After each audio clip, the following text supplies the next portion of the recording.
The story of John. In the quiet stillness before creation itself, there was the Word, Jesus, existing with God and being God. John's story begins not on earth but in eternity, where light was already shining long before human eyes first opened. This light stepped into the world, but many did not recognize him. Yet to all who welcomed him, he offered the right to become children of God. John the Baptist appeared like a lantern in the night, calling people to prepare their hearts. He pointed not to himself, but to the one greater. Behold, the Lamb of God who takes away the sin of the world. And when Jesus walked by, hearts stirred, and his first followers came to him simply because he invited them with the words, "Come and see." Jesus traveled through villages and towns, revealing the love of the Father. At a wedding in Cana, he turned water into wine, showing that his presence could transform the ordinary into the miraculous.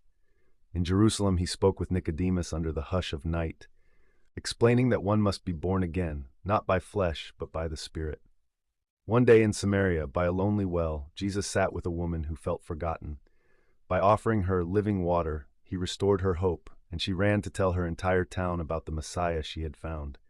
Wherever Jesus walked, life blossomed.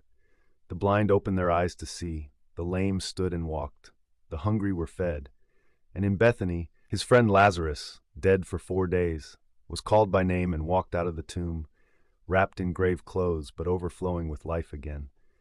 But not everyone rejoiced. Some feared his power, others rejected his truth.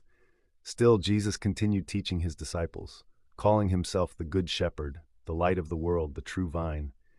He washed their feet as a servant, showing them that love is greatest when it stoops low. On the night he was betrayed, he prayed for his followers, for courage, unity, and the strength to carry his message. Then he gave himself over willingly. Jesus was crucified, lifted high on a cross, and with his final breath declared, "It is finished." For 3 days, grief filled the air, but early on Sunday morning, the stone was rolled away. Mary Magdalene became the first witness of his resurrection when he gently spoke her name. Jesus appeared to his disciples, breathing peace into their fear. To Thomas he offered his hands, inviting faith even through doubt. Later, by the Sea of Galilee, he cooked breakfast for his friends and restored Peter with 3 simple words, "Feed my sheep." John concludes his story by reminding us that Jesus did many more things, so many that all the books in the world could not contain them. But the purpose of his telling is clear, that we may believe Jesus is the Christ, the Son of God, and that through believing we may have life in his name. Don't forget to like, subscribe, and share.